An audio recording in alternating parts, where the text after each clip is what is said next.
So, yun lang po yung advice ko, no?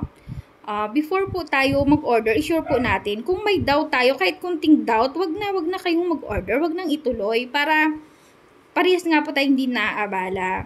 Kung gusto nyo, halimbawa naman, namamahalan kayo, dun pa lang sa ganun, huwag na kayong mag-order.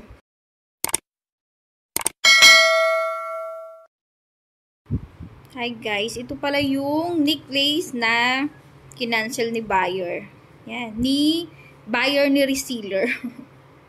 Yan, buti na lang talaga ka-initial ko siya, letter M, Manilin. So, okay na lang, tinanggap ko na lang para hindi ma-stress yung reseller ko.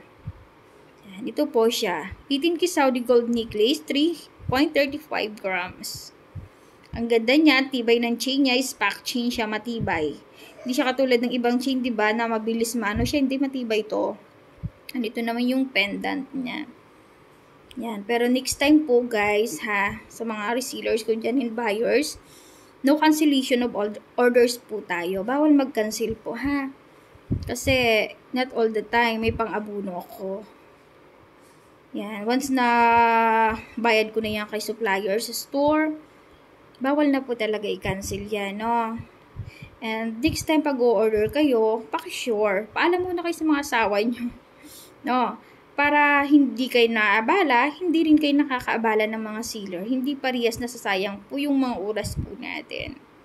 Kasi hindi po, mahirap din po maging sealer. Lalo na't ginto ito. Hindi ito mga items lang na mga 100, 200.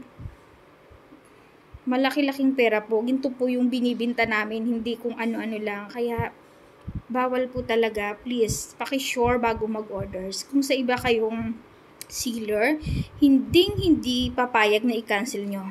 Hindi biro yung halagang ganito, no? Hindi biro yung mag-aabuno yo kami ng ganitong halaga. Pero nga dahil naawa ko sa reseller ko, pumayag na lang ako. And ayan naman, bagay naman sa akin. And alam ko yung value ng gold. Pataas ng pataas yung ginto habang tumataas yung value. So, mga months lang nito, years, kikita pa ako sa necklace na to.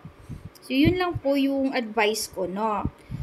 Before po tayo mag-order, i-sure po natin. Kung may doubt tayo, kahit kunting doubt, wag na kayong mag-order, wag nang ituloy para parehas nga po tayo hindi naaabala.